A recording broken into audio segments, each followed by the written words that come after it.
My name is Bruce. I am 76. And I no longer exist. Not in the sense that my heartbeat has stopped, although sometimes I wish it had. I do not exist in the eyes of others. Transparent. Silent. Invisible. Not even as a spirit. Because a spirit is frightening. And I am just a nuisance. An old, wrinkled shadow that has come too late to die. I live in a small house on the edge of town, where in the morning the wind whistles between the rotten fences, and in the evenings the television blares into an empty room. I once built this house myself, brick by brick, and now the floors in it creak like my bones. I am a guest in my own life. A cold kettle. An unused key. My children are successful. My son is a lawyer, my daughter is a marketer. Beautiful, well-groomed, constantly busy. They have new houses, new cars, new problems. They say, "Dad, you have to understand, we just don't have time." I understand. They don't have time to love. They don't have time to remember. Grandchildren, sometimes I don't even recognize their voices on the phone. They talk to me like I'm an awkward homework assignment. They're embarrassed when I walk next to them in the supermarket. They despise my smell, my eyes, my hands, the same hands I used to hold them when they couldn't walk yet. In the store, the saleswoman doesn't look up. She hides her face in the scanner screen, as if she's afraid I'll ask for something more than the rest. In the clinic, a young doctor waves them off. "At your age, it's normal. Drink water." Is it normal to die slowly every day? No one listens because they think I've already said everything in this life. But the truth is that I've only just begun to speak silently, inside. Every day begins the same way. Morning coffee, window, silence. I stare at an empty street where no one ever passes by. Sometimes I sit in a park where no one sees me. People pass by me like an old lamppost that no longer shines. They laugh, hurry, live. And I am a witness. A silent chronicler. With each passing year, something in me faded. First, anger. Then, hope. Then, the desire to be. But something else remained. Something solid. Black. It doesn't scream, it doesn't beg. It just waits. I've always known how to wait. Once, I waited for profit, clients, respect. Now I wait for the night. And even more, for the morning. Because every new morning reminds me that I can still not live, but watch. Remember. A neighbor, a young mother with 3 children, once said to me in the yard, "You should go to a nursing home." And her voice wasn't angry. It was indifferent. And indifference is the worst of knives. It doesn't cut. It eats away from the inside. That night I didn't sleep. I sat in the dark and listened to the old clock ticking. Each stroke of it was like a sentence. And I suddenly thought, does it really matter that I'm old? Does that mean I'm dead? Because there's one more thing left in me. Something they don't see. I remember. Everything. Every look. Every word. Every sorry, I can't, that meant I don't give a damn. I don't ask anymore. And I don't expect mercy. I listen. I record. I collect. My silence is not weakness. It's the calm before the storm. And when it comes, no one will say that I didn't warn you. I often remember the smell of oil on my hands. It would seep into my skin, into my clothes, into the very air. Mornings would start in the warehouse, nights in the office. There were no computers back then, just ink, a voice, and a word, my word, that counted. I wasn't building a business for the money. Money was a side effect of discipline. I was building for the name. For the hope that one day my children would have a better life. That my home would be a fortress. That the name Bruce would mean more than just a sound. I started with a van. One client, one delivery, one notebook where I wrote everything down by hand. Then an office. Then 2. Then a warehouse. Then people. They followed me because I was direct. I didn't sell illusions, I sold results. And they respected that. I remember when we almost went bankrupt in 1993. The country was collapsing. Partners disappeared. Everything was going wrong. I forced myself to get up at 4 in the morning and went around to each debtor personally. No threats. No swearing. Just a look and silence. And they turned me around. My children were still small then.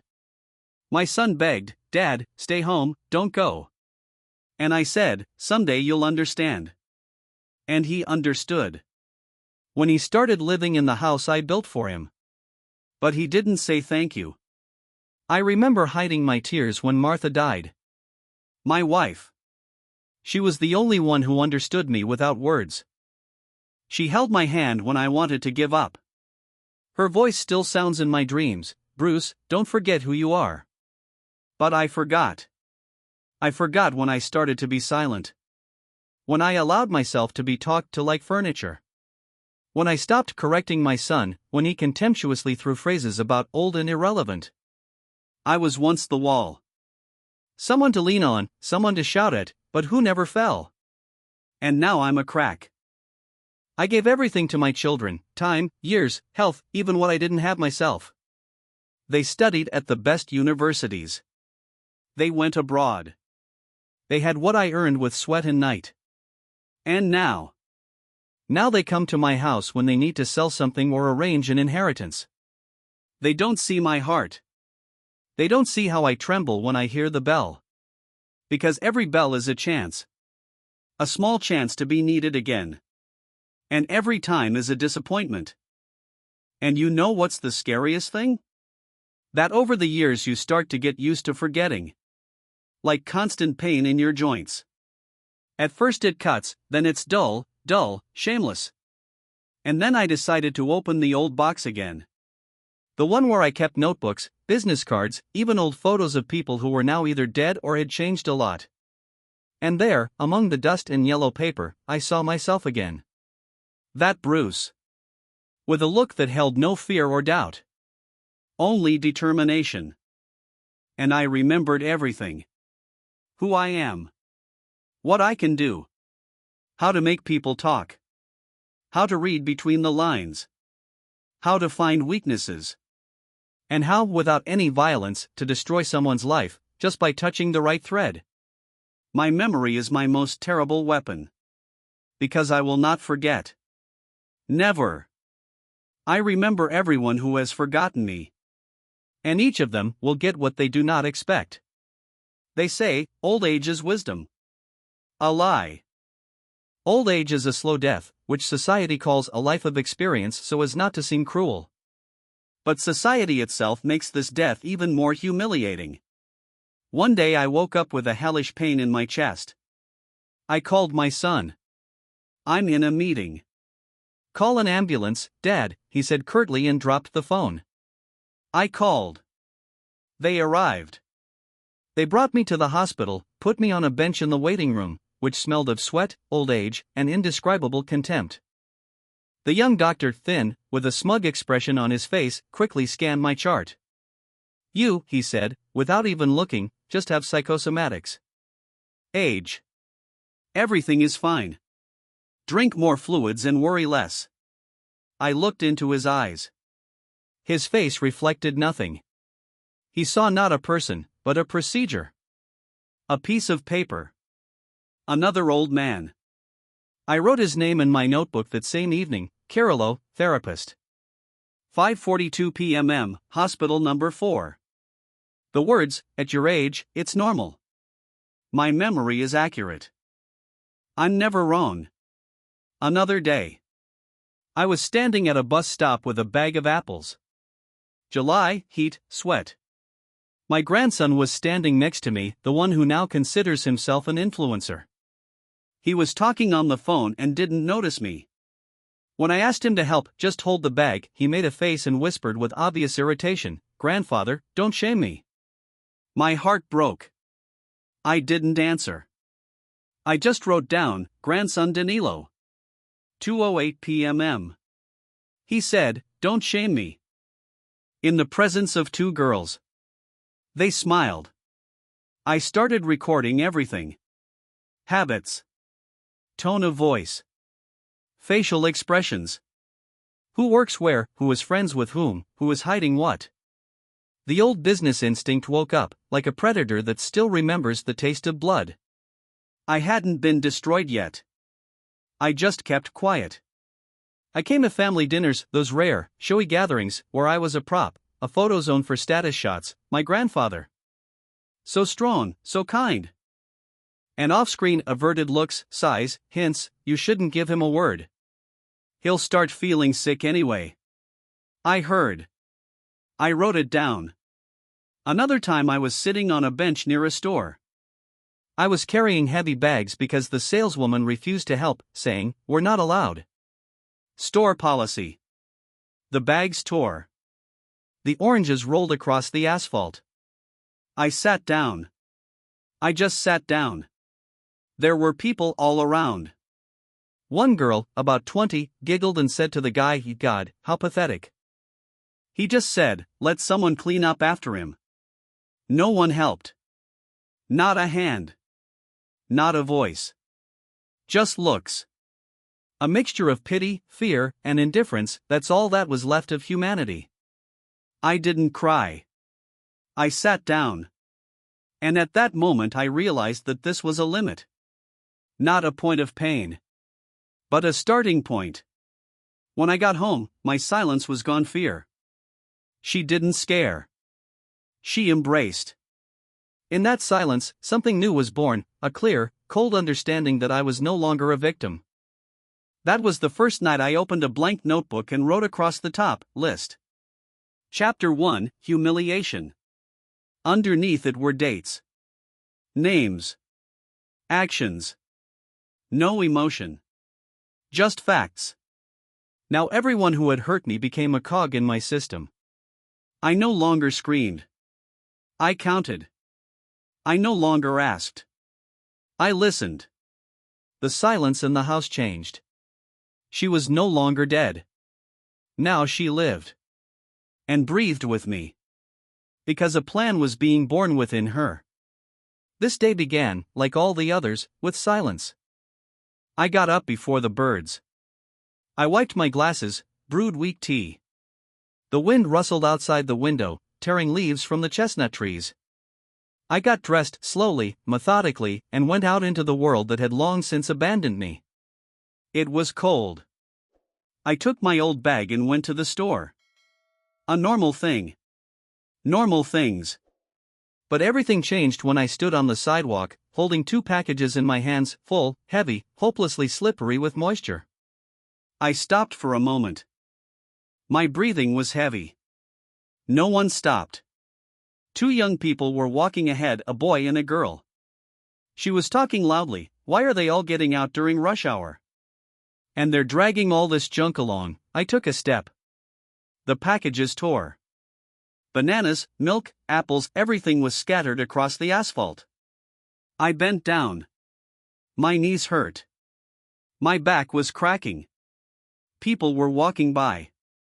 Some were turning away. Someone smiled. And then I heard a voice. "What, Grandpa, karma?" I looked up. There was a young man in his 30s standing in front of me. In a coat, with coffee, with a smug half-smile. His eyes shone with arrogance. At that moment my vision blurred. It was as if something old, very old, had begun to stir inside me. I didn't hear what he said next. The world around me became muffled. Everything was as if through water. Only my breathing, my heart, and this dull, quiet clicking inside. Click. Something moved. I didn't answer. I didn't call out. I didn't shout. I just looked at him. The way I used to look at partners who betrayed me in business. At competitors who thought they could step on my name. At those who were no longer there a year after our conversation. The guy was embarrassed and left. And I got up. I walked home. Without packages. Without words. But with something new inside. A being. I sat in the dark. All the doors were closed. Not a single phone rang. No one came. But something came to me. Everything I once knew how to observe, analyze, expose came back. Not as a memory. Like a weapon. That same night I opened another notebook. Clean, black. I called it simply, Game. In the first column, names. In the second, weaknesses. In the third, dates. In the fourth, move. I no longer collected insults. I prepared. In each line, an element of construction. I don't want them to cry. I want them to feel. So that my son, the one who says he doesn't have time, loses control over time himself. So that the grandson who was ashamed of me will be ashamed of himself when he loses everything for one unsuccessful joke online. So that the doctor with a smile will face an audit, accusations of negligence. And the neighbor, the one who advised me to go to a nursing home, will see her perfect reputation crumble because someone anonymously sent a screenshot of her cheating on her husband. Anonymously. Carefully. Coldly. This is not revenge. This is science. Each of them made a choice to despise me. And now they will have the opportunity to live it out for themselves. I do not chop with an axe. I sharpen a knife. Silently. In the shadows. My house is no longer empty. It is full of silence that awaits. Every room like a strategy room. On the walls, maps, diagrams, files. Old contacts come to life. Old friends, they have not forgotten how I once pulled them out of the mud. They are retired. But their skills are invaluable. One is a cyber specialist. Another is a former lawyer. The third is an ethical hacker. We work slowly. Like a virus. Invisible. The son loses a big contract because someone accidentally posted a recording of his conversation with a colleague, where he humiliates clients. The grandson loses his social media account, and with it his reputation. He is suspended from cooperation. And no one guesses why. Because I am not in the frame. I am behind the scenes. I am a shadow. And the shadow is no longer silent. I no longer ask myself why this happened. The world has no obligation to be fair. But I have the right to make it more precise. Fairness is not morality. It is balance. After that incident on the street, I stopped acting like a nobody. For the first time in many years, I felt a hardness in my own bones. Not physical, but mental. What I had buried inside me since I stepped away from business woke up. I opened up old contacts. People who had long since gone into the shadows, not because they had lost, but because they knew the best way to manage is to be invisible. The first person I called was Larson, a former accountant, now a gray cardinal of small business. "Long time no see, Bruce," he said. "Who got you?" "Everyone," I answered. "But I'll start with the chosen ones." We met in his garage, where under old napkins stood 3 laptops and a safe that I had once entrusted with documents. He wasn't surprised, he just looked as if he knew this day would come. Then there was Marco, the lawyer. I had once saved him from prison when someone else's business was being hung on him. He only said, "Have you come for what is yours?" "No," I replied. "I came to remind the world that I am still here." They didn't ask questions. Old wolves smell blood even when there is none. The work began not with scandals, but with details. I had been gathering information for years, not even realizing that I was preparing a weapon for myself. Now it had all become a structure. I didn't want them to suffer physically. That would be banal, primitive. It's not the blow that kills people, but the mirror in front of which they become naked. Son. My proud, self-confident heir, who believes that I am just a piece of paper in his inheritance. I knew about his optimization of the company's funds, about the fake deal with the lawyers, about the hidden account in Zurich. I wasn't looking for it, he himself once carelessly told me this while drunk, many years ago. I have a good memory. Thanks to Larson, the necessary files ended up in the right hands. Not the prosecutor, the partner. The one who could ruin everything if he decided. And he would decide. Because money smells of fear. Daughter. Her smile, her haughty tone, Dad, you don't understand the modern world. Her modern world consisted of fake charity projects, where donations dissolved in pockets. I helped a journalist whose newspaper I once saved, and within a week, an anonymous leak of documents appeared in the media. Not criticism. An autopsy. Grandchildren. They didn't even understand what had happened. Popularity is a glass house. Danilo lost his contract because his correspondence with a peer was drained, although he thought the chat had been deleted long ago. Another, the younger one, lost access to his bank card because his mother now had her own problems. I didn't break them.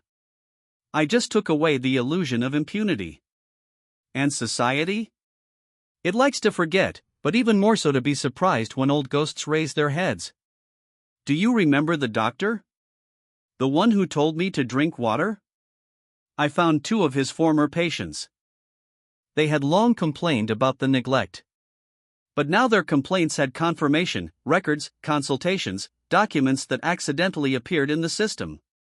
He wasn't fired. He was demoted. This is worse. The neighbor who recommended a retirement home? Her perfect life shattered when her husband received an anonymous package. A photo, a letter, a confirmation. I didn't feel sorry for her, I just highlighted what existed. And all this, without witnesses. Without a scene. Without drama. I don't watch their reactions. I don't expect thanks. I don't need them. What I'm doing is not revenge. It's a reminder. To them. To me. To everything that surrounded me like a coffin. I haven't turned into a monster. A monster is someone who hits, screams, and crushes.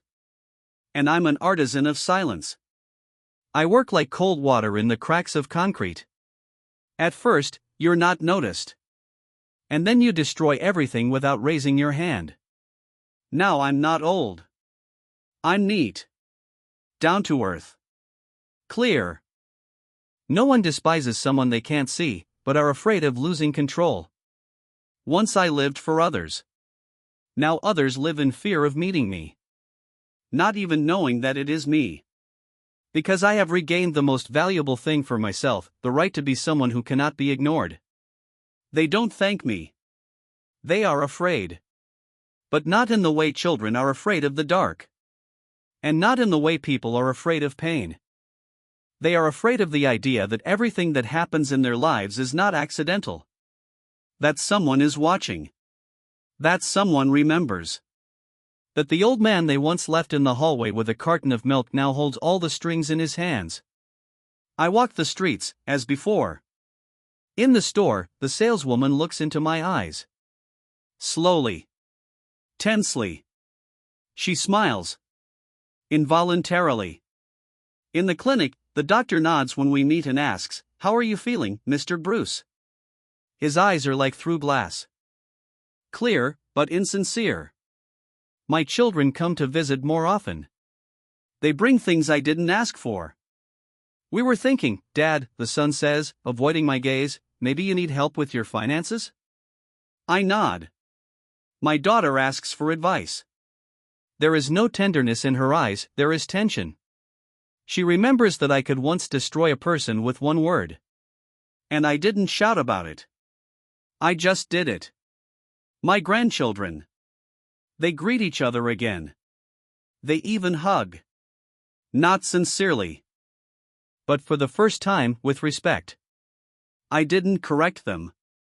I didn't make them good. I just made them attentive. And that's enough. Because attentiveness is the first step to fear.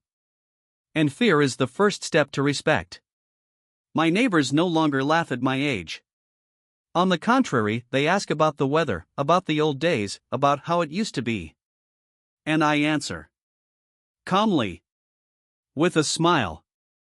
I haven't become kinder. I just don't need to shout anymore. The world heard me, without even knowing that it was listening.